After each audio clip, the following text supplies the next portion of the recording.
ভূমিকম্পের অতি ঝুঁকিপূর্ণ রেড জোনে অবস্থান দেশের উত্তর পূর্বাঞ্চলের জনপদ সিলেট।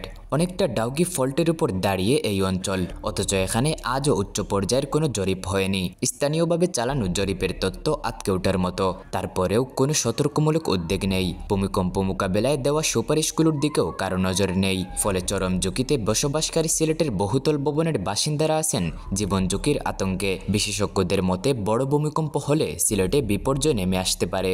একাধিক চ্যুতি সক্রিয় থাকায় সিলেটকে ভূমিকম্পের ডেঞ্জার জোন চিহ্নিত করে সতর্কবার্তা দিয়েছেন বিশেষজ্ঞরা। উত্তর পূর্বাঞ্চল সিলেট ডেঞ্জার জোনে থাকলেও তাৎক্ষণিক উদ্ধার কাজ কিংবা পরিস্থিতি সামাল দিতে কোনো উদ্যোগ নেই সংশ্লিষ্টদের।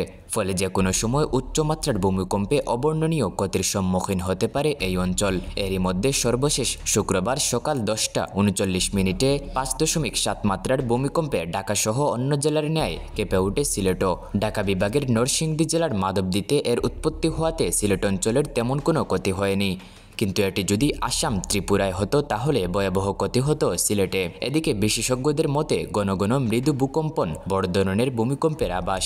তাদের মতে সাম্প্রতিক ভূমিকম্পের মধ্যে অন্তত 20টির উৎপত্তিস্থল ডাউকি ফল্টে, অর্থাৎ সিলেটে বা সন্নিকটে। আর 7 মাত্রার ভূমিকম্প হলেই 80% বহুতল ভবন ভেঙে পড়তে পারে সিলেটে। যুক্তরাষ্ট্রের কলম্বিয়া বিশ্ববিদ্যালয় ও ঢাকা বিশ্ববিদ্যালয়ের কয়েকজন শিক্ষকের গবেষণায় দাবি করা হয়েছে বাংলাদেশের অভ্যন্তরে 13টি ভূগর্ভস্থ চ্যুতি রয়েছে। তবে সিলেট ও পার্বত্য চট্টগ্রামে মাঝারি থেকে তীব্র ভূমিকম্প হলে অবস্থান দূরে হলেও ঢাকায় ব্যাপক ক্ষয়ক্ষতি হতে পারে। এ প্রেক্ষাপটে ভূমিকম্প মোকাবেলায় ডেঞ্জার জোন সিলেট কতটা প্রস্তুত, এই প্রশ্ন উঠছে সব মহলে।